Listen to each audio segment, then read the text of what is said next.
할렐루야. 참 좋으신 주님의 은총과 평화가 대림절 세 번째 주, 절망과 어둠이 덮인 것 같은 이 땅 위에 하나님의 은총을 기대하는 당신의 백성들에게 함께 하시기를 주의 이름으로 간절히 축원합니다. 언젠가 이런 생각들을 많이 해본 기억이 있습니다. 어른이 되면 그때는 참 행복해질 것 같다, 그런 생각 많이 해봤었어요. 여러분, 혹시 어떤 생각들 어렸을 때 해보셨습니까? 저는 자동차가 하늘을 나는 것, 알약 하나만 먹으면 밥 안 먹어도 배부를 수 있는 것, 뭐 이런 거 상상 많이 해봤거든요. 기쁨이 가득하고 행복할 거다, 그런 날들을 꿈꿨었습니다. 근데 정작 그런 세상이 되었더라고요. 돌아보니까. 그 핸드폰을 이렇게 보다가 그런 생각을 해봤어요. 핸드폰에서 TV도 볼 수 있고 영화도 볼 수 있고 음악도 들을 수 있고, 하다못해 자동차가 길을 갈 때 길을 찾아주는 내비게이션 역할도 하고, 상상도 할 수 없던 일이죠. 저희 대학교 때만 해도 가방을 열면 벽돌만한 전화기를 꺼냈었거든요.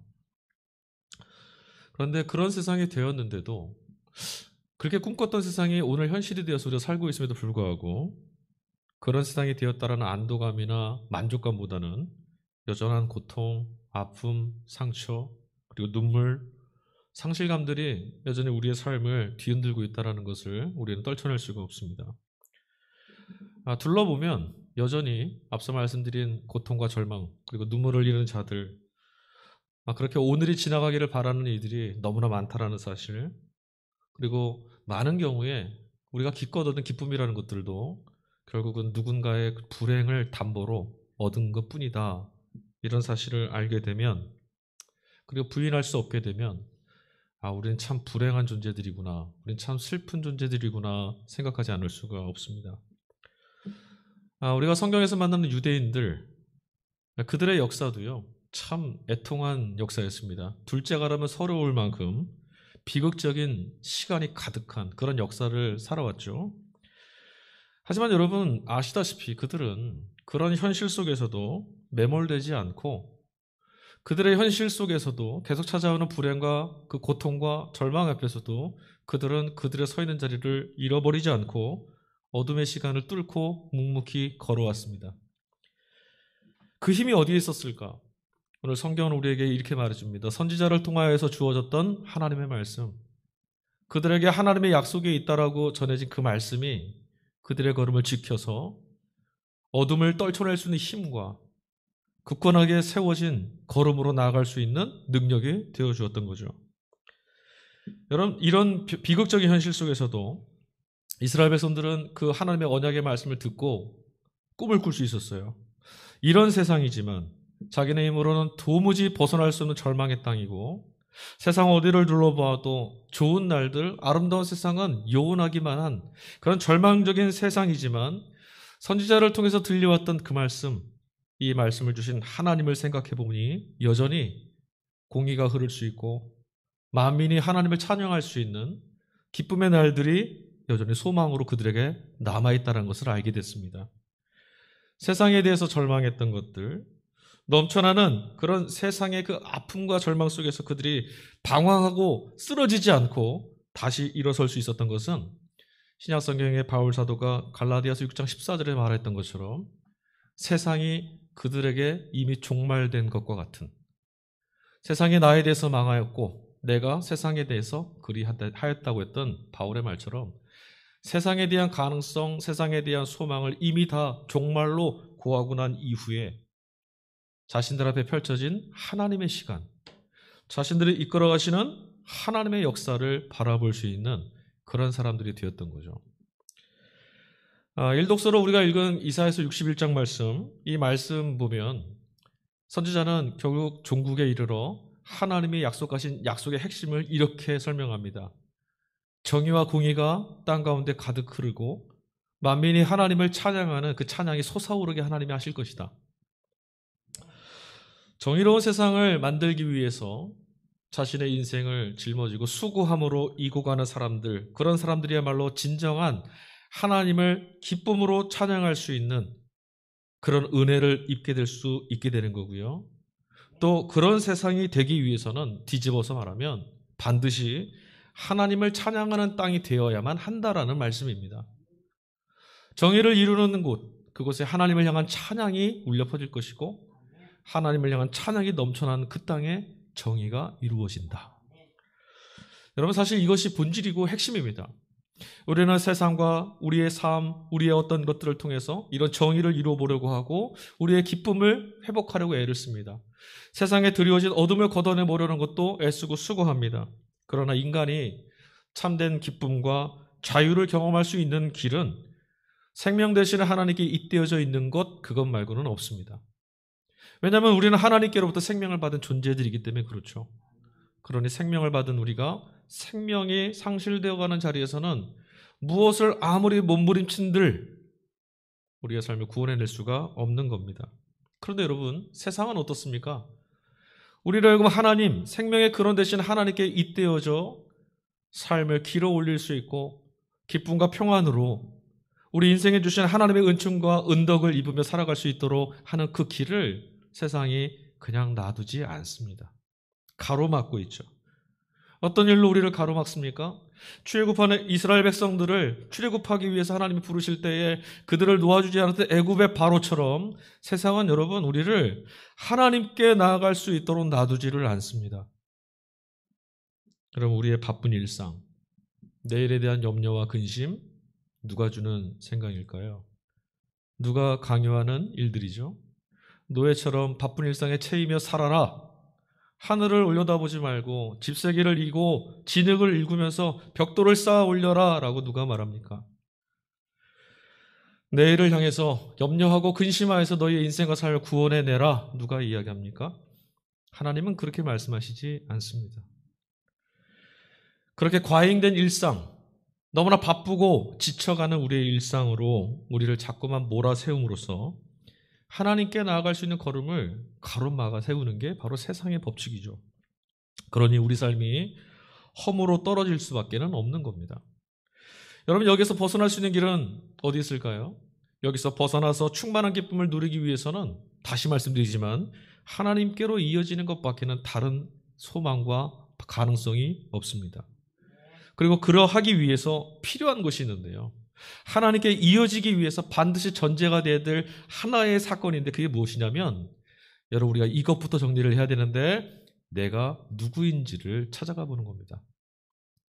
여러분 이런 질문 많이 들어보셨죠? 나는 누구인가? 철학에서 인문학에서 늘 하는 질문 아니겠어요? 나는 누구냐라고 하는 이 질문. 여러분 먹고 살기 바빠 죽겠는데 그 무슨 개똥 철학이냐 생각하실 수도 있습니다. 그러나 내가 어떤 존재인지 내가 누구인지를 질문해보고 그 질문에 대한 답을 갖고 있지 못하게 되면 세상이 뒤흔드는 대로 흔들릴 수밖에 없고 세상이 강요하는 대로 무릎 꿇을 수밖에 없으며 이끌어가는 대로 끌려갈 수밖에 없는 겁니다. 그래서 우리 계속 그렇게 얘기하는 거예요. 또 그렇게 살아가는 거죠. 그리고 실제로는요, 여러분, 우리는 나는 누구인가 라고 하는 이 질문을 늘상 생각하고 정해져 있는 생각해낸 어떤 왜곡된 결정으로 우리 자신을 그렇게 마침표를 찍고 말기도 합니다. 어떤 걸까요? 나는 불행한 사람이야. 내 인생은 저주받았어. 어찌할 수 없는 것이야. 우리 이렇게 나는 누구인가라는 것을 저주와 왜곡되고 상처받은 개념으로 정의 내리고 그 믿고 그대로 살아가고 있어요. 그런데 성경 다시 묻습니다. 너는 누구냐? 여러분 이 질문을 다시 한번 떠올리시고 거기에 대한 해답을 얻어야 됩니다. 나는 누구인가? 너는 누구냐란 그 질문 앞에서 성경은 우리에게 이 답을 요구합니다. 나는 하나님이 필요한 존재. 나는 하나님 베푸시는 은혜 없이는 살 수 없는 존재. 나는 하나님의 손길에 기대어야만 살 수 있는 존재라는 이 결론에 이르는 것. 여러분 이것이 뭐냐면 앞서 이스라엘 백성들이 하나님 말씀 앞에서 경험했던 세상에 대한 개인적 종말 사건이에요. 보세요. 나는 무엇이든 다 할 수 있습니다. 내 인생 삶을 이렇게 이끌어갈 수 있습니다 생각했었는데 나는 아무것도 할 수 없다. 나는 아무것도 내 인생을 구원해낼 수 없다. 세상은 나에게 어떤 구원도 줄 수 없다라고 결론 내리는 것. 그게 바로 종말 아니겠습니까? 세상은 끝난 거죠. 이런 개인적 종말을 경험하는 것, 여기에서 우리는 우리 영혼의 기쁨과 구원의 자유를 경험하는 첫걸음을 뗄 수 있는 겁니다. 그러나 여러분 나는 수많은 가능성을 붙들고 있다라고 생각하신다면 여러분 거기서 다시 질문하셔야 됩니다. 과연 나는 누구인가? 세례 요한이 있습니다. 세례 요한은요, 이 분야에 있어서는 아주 탁월했던 사람이죠. 오늘 성서일과 삼독서 말씀에 주어진 본문의 말씀 보니까 사람들이 요한을 찾아왔습니다. 그리고 질문하죠. 넌 도대체 누구냐? 너 누구길래 광야에서 이렇게 소리치고 외치고 사람들에게 회개하라 세례를 이렇게 베풀고 너 이 권위가 어디서 온 거야? 너 도대체 누구야? 이런 질문을 해요. 그때 요한이 아주 단호하게 외칩니다. 주저함 없이, 왜냐하면 자기 자신 안에 이미 결론난 분명한 명제였기 때문에 큰 소리로 자신감 있게 외칩니다. 그 말이 무엇이었죠? 나는 그리스도가 아니다. 그리스도란 말은 메시아란 말이에요. 그 말은 구원자라는 뜻이죠. 그러니까 나는 구원자가 아니다 라고 하는 말입니다.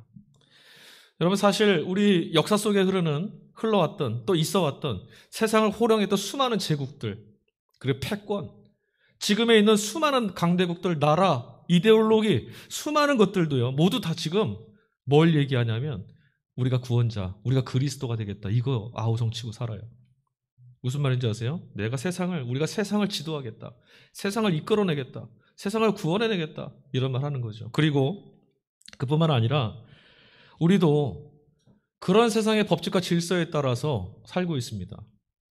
내 인생의 주인은 나라고 하는, 아멘하시면 안 돼요.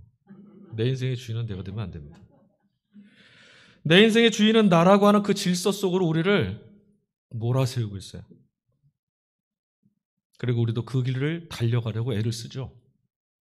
내가 내 인생을 이렇게 한번 아름답게, 내 삶을 멋지게 구원해 보겠다. 근데 여러분, 성경은 오직 예수 그리스도만이 하나님이 우리에게 보내시고 세우신 그리스도이시다라고 하는 사실을 양보하지 않습니다. 다른 이름을 말하지 않아요. 이 말씀과 이 고백이 세워지는 곳에는 오직 구원은 하나님께만 달려있다라고 하는, 오직 하나님만이 우리를 구원하신다라고 하는 외침이 퍼져나가는 겁니다.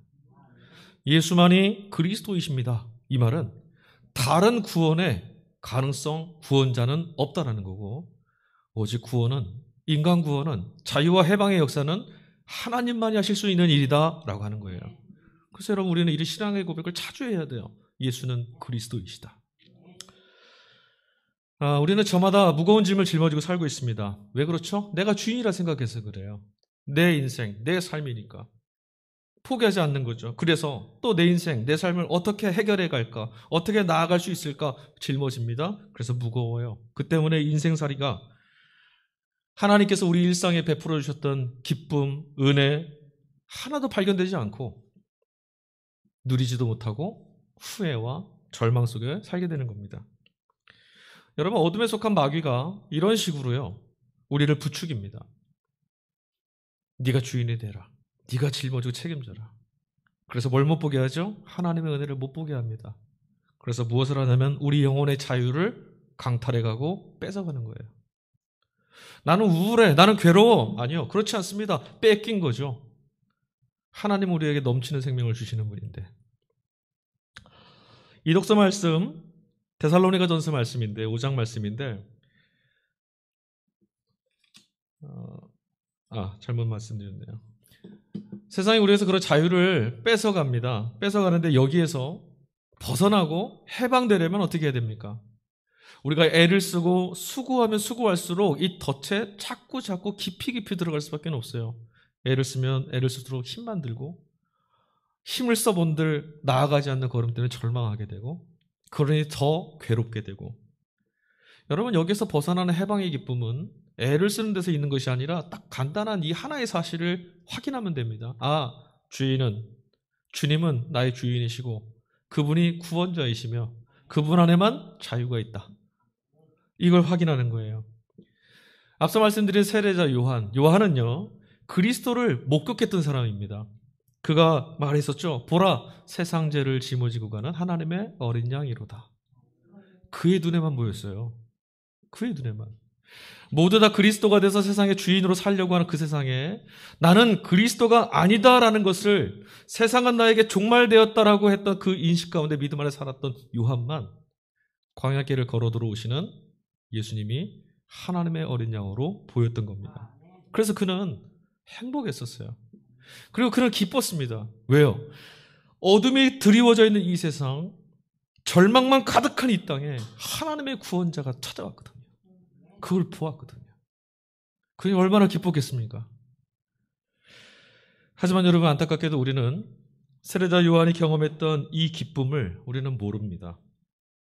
그리고 우리는 이와 똑같은 기쁨도 경험할 수가 없습니다. 여전히 요한이 서 있었던 그 자리는 우리에게 너무나 부담스럽죠. 여러분 한번 생각해 보십시오. 광야에서 외치는 자가 되어서 아무도 주목하지 않는, 먹고 사는 이 일에 얼마나 정신이 없는데 툭 떨어져서 아무도 주목해 주지 않는 그곳에서 혼자서 무익하고 쓸모없는 버려진 자같이 주워거리고 있는 그 모습, 정말 얼마나 안쓰러워 보이고 어리석어 보입니까? 얼마나 허무해 보입니까? 만약에 여러분 그가 살아갔던 그 삶의 터가 만약에 나에게 주어진다면 어떻게 될까요? 하나님이 너도 세례자 요한처럼 그 길로 나아가라 여러분 명령하신다면 어떻게 하시겠어요? 마음이 할렐루야 기쁨이 넘쳐나가시겠습니까? 아니면 하나님 왜 이 잔을 나에게 주십니까? 왜 하고 많은 사람 중에 나를 이곳에 보냅니까? 어떤 반응을 하실 것 같습니까? 요한이 가졌던 기쁨의 원천, 여러분 그게 도대체 뭐였습니까? 아무도 주목하지 않는 곳에 서서 넉넉함을 가지고 그릇 행하는 세상을 향해 큰 소리를 외칠 수 있었던 그 자신감이 어디서 왔었을까요? 사도 바울이 이독서 데살로니가전서 5장에서요. 교회들에게 그 마지막 권면, 편지의 권면에다가 축복의 이 권면을 잔뜩 실어서 보내주거든요. 그 권면의 핵심이 어디냐면 5장 23절에 나와 있어요. 여러분 다 아시는 말씀입니다. 우리 한번 찾아서 읽어볼까요? 신약성경 데살로니가전서 5장 23절.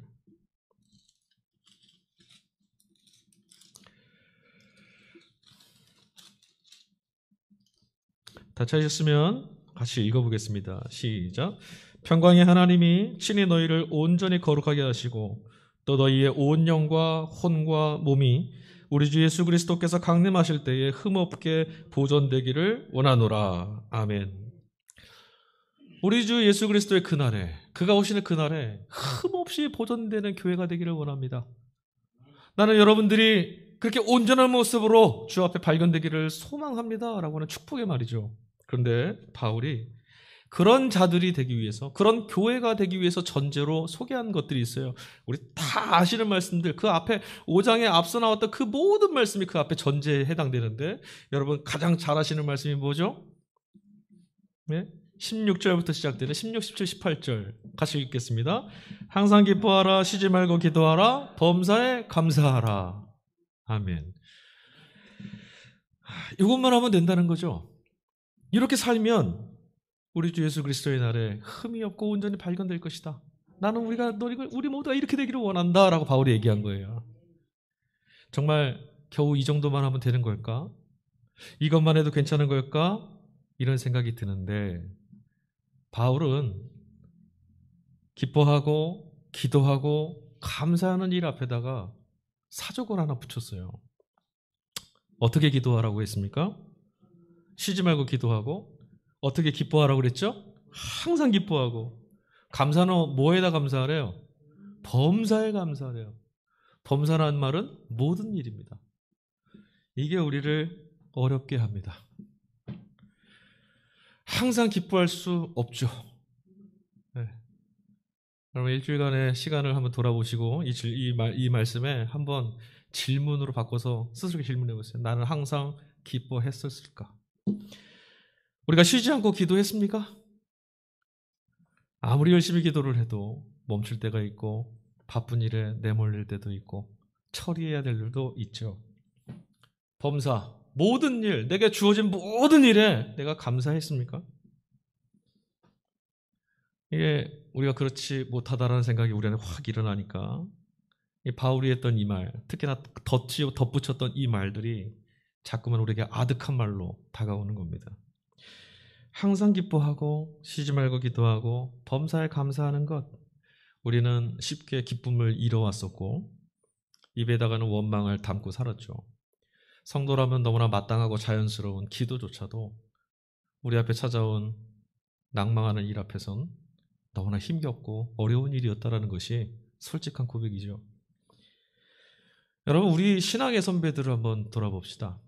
우리 인생, 우리의 나라, 우리의 교회, 이 앞서 걸어갔던 분들 한번 생각해 보십시오. 우리 신앙의 선배들은, 그러니까 제가 예전에 꿈꿨다고 해도 그때보다 훨씬 이전의 선배들이겠죠. 그분들은 내일에 대한 걱정이 사치일 것만 같은, 아니 사치죠. 그냥 사치가 될 수 있는 그런 오늘, 어찌 먹고 살아야 되나, 그 문제를 끌어안고 살아야 되는 그런 절망의 삶을 살아가면서도 그들은 더욱더 기도했었고요. 까막눈, 제대로 교육도 못 받고 배우지도 못해서 성경 글자 한 글자도 큰 소리로 자신 있게 읽지 못하는 그런 지경에서도 하나님의 말씀, 하나님 아버지께서 주시는 말씀에 천착했었고요. 예수 믿고 구원받았다라는 것, 그것만으로도, 아니죠. 사실 그게 전부죠. 예수 믿고 하나님으로부터 용납받은 자녀가 됐다, 구원받았다는 그 사실 때문에 매일을 감격하며 살았었습니다. 그런데 여러분, 우리는 어떻습니까? 오늘 우리는 왜 이런 이 기쁨, 그들이 경험했던, 신앙 안에서 경험했던, 하나님 안에서 경험했던, 예수 그리스도에 잇대어서 경험했던 그 기쁨들을 몽땅 잃어버리고 말았을까? 여러분, 지금도 예수 그리스도로 인한 기쁨이 그 이전에 신앙의 길을 걸어왔던 선배들처럼 가슴을 뛰게 하고 있습니까? 여러분, 이런 문제는 우리가 왜 이 기쁨을 잃어버렸는가라고 하는 질문에 대한 이 해답을 찾아가다 보니 결국은 그거 같아요. 소유. 무언가를 가져야 된다라고 하는 문제에 우리가 자꾸 천착해서 살아갔기 때문에 매일의 일상을 그것 하나를 좀 이루어보려고, 더 많이 가지려고, 더 많이 얻으려고 하는 일에 매몰되며 살았기 때문이 아닐까. 여러분, 소유한다라는 게 뭡니까? 내 것이라는 거죠.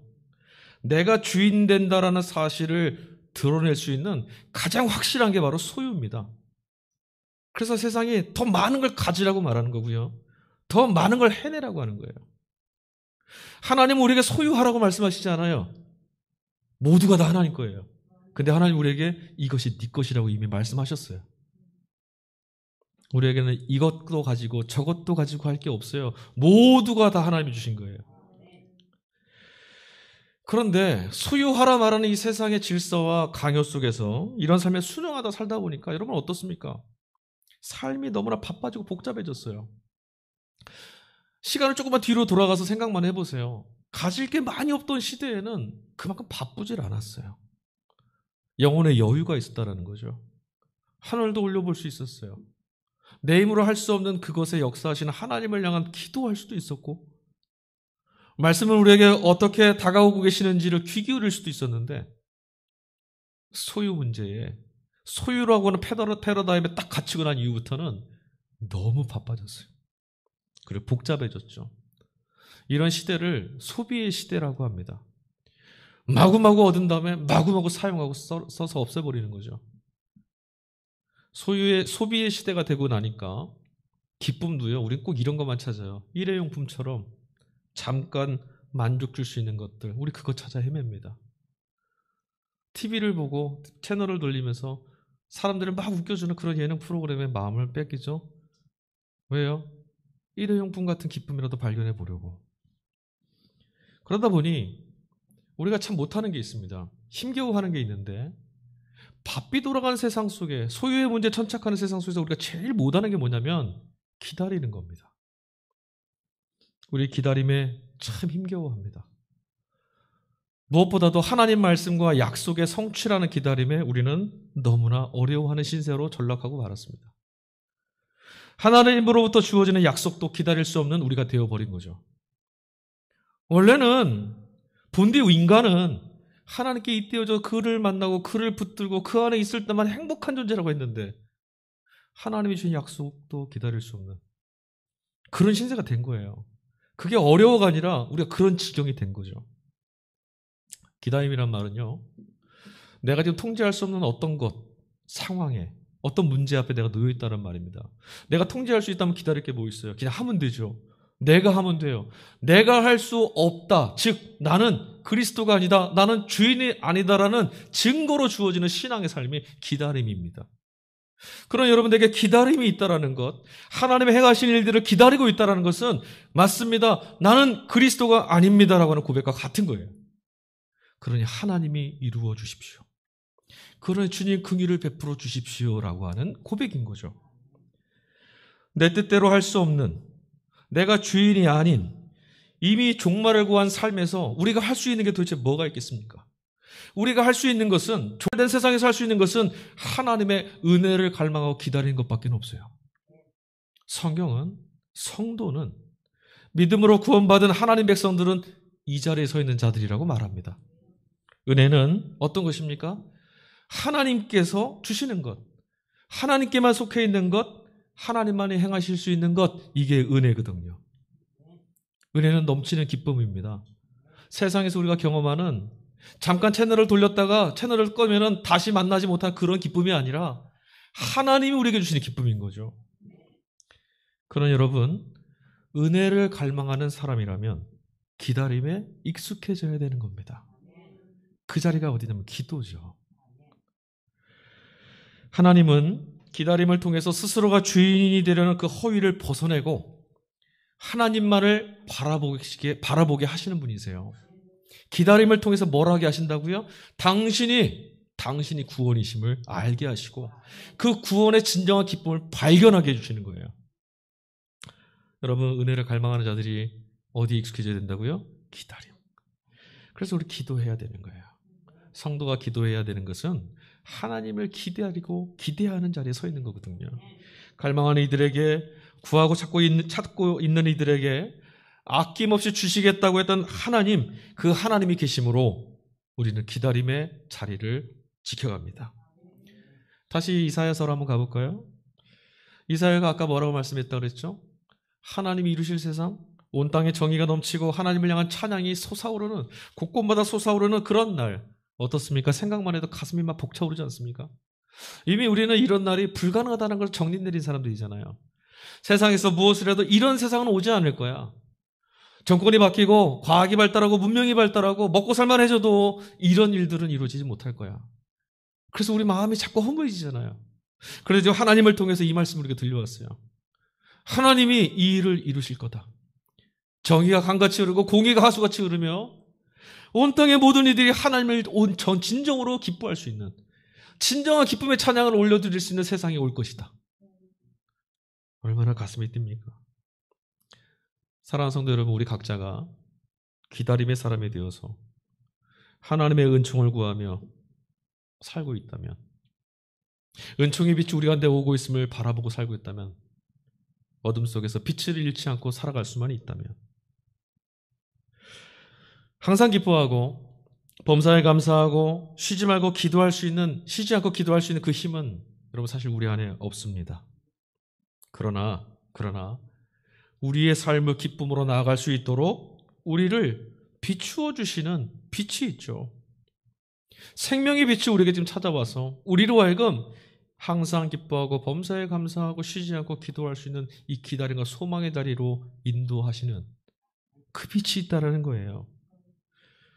허망한 유혹을 벗어나서 은총을 구하는 마음으로 우리에게 주어주신 이 믿음의 길. 나는 그리스도가 아니라 하나님, 당신이 우리를 구원하셔야 됩니다. 내게는 그리스도가 필요합니다. 이 고백을 안고 걸어가는 이 길을 우리 함께 걸어갑시다. 그때 평강의 하나님께서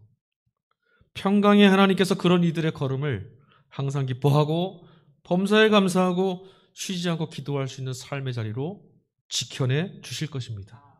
바울은 그 사실을 믿었던 거죠.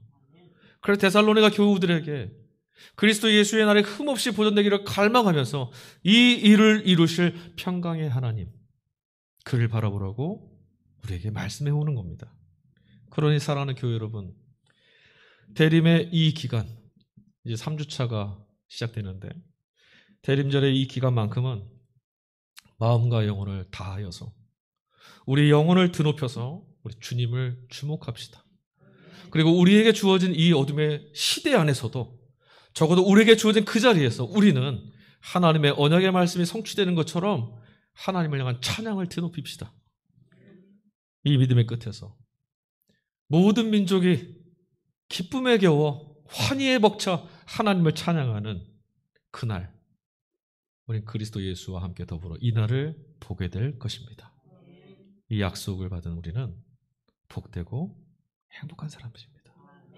대림의 이 기간 믿음으로 빛을 비추시고 빛을 잃어버린 세상 가운데 하나님의 역사를 이루어가는, 선취해가는 저와 여러분 될 수 있기를 주의 이름으로 간절히 축원드립니다. 우리 이 시간 찬양한 곡 부릅시다. 다른 어떤 것보다도 믿는 일이 서 있는 그 자리의 소망은 주님입니다. 어둠에서 살 수 있는 길은 빛을 보는 거죠. 우리에게 빛이 오고 있습니다. 아니, 빛이 비추어졌죠. 주님께 가까이 가는 겁니다. 그것 외에 다른 소망은 없습니다. 인생을 구원하고 세상을 구원하는 그 소망의 날들은 주님을 가까이 하고 주님께 주목하며 나아가는, 살아가는 그들의 걸음을 지켜주는 평강의 하나님에 의해서 성취되는 거죠. 이 시간 함께 찬양 고백합시다. 주께 가까이 가길 소망합니다. 날 이끌어 주소서.